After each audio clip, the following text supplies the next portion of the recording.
বিরুদ্ধে কোনো ক্লেম নাই, কোনো দুর্নীতি নাই, দলমত নির্বিশেষে সে একজন ভালো মানুষ।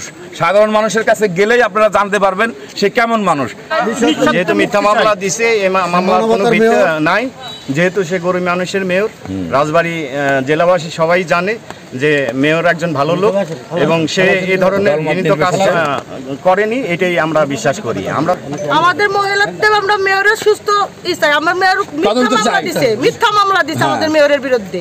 মেয়র গরিবের মেয়র। এই রাজবাড়ী শহরে কোন মেয়র কোন গরিবের পাশে ছিল না। আমাদের মেয়র ছাড়া গরিবের পাশে কেউ ছিল না। বড় বড় নেতা আছে, তারা কোথায় ছিল? তারা কোথায় ছিল? করোনা হয়েছে তখন কোথায় ছিল? যখন রাজপথে যখন গরিব মানুষ সাহায্য ছিল তখন কোথায় ছিল তারা? বড় লোক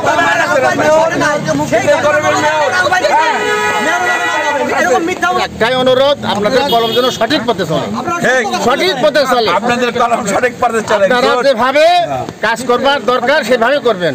কেন আপনাদের এই রাজবাড়িতে পৌরসভা রাজবাড়ী আলমগীর শেখ কিন্তু একমাত্র একটা মেয়র কি করেছে এগুলো আপনারা তুলে ধরেন। তিতুই করেছে। গরিবের বন্ধু এই করোনার ভিতরে গরিবের বাড়িটা বন্দুক থেকে 20,000 ইট বিক্রি করে সেটা করোনা বাড়ি বাড়ি বাড়ি বাড়ি টাকা পয়সা দিচ্ছে। আমরা আপনাদের প্রেস ক্লাবে মানববন্ধন করব, তারপরে দরকার হলে জনসভা করব, আমাদের ডিসি সাহেবের কাছে আপত্তি জানাবো, সবকিছু করবো আমরা। সেনাবাহিনীর কাছে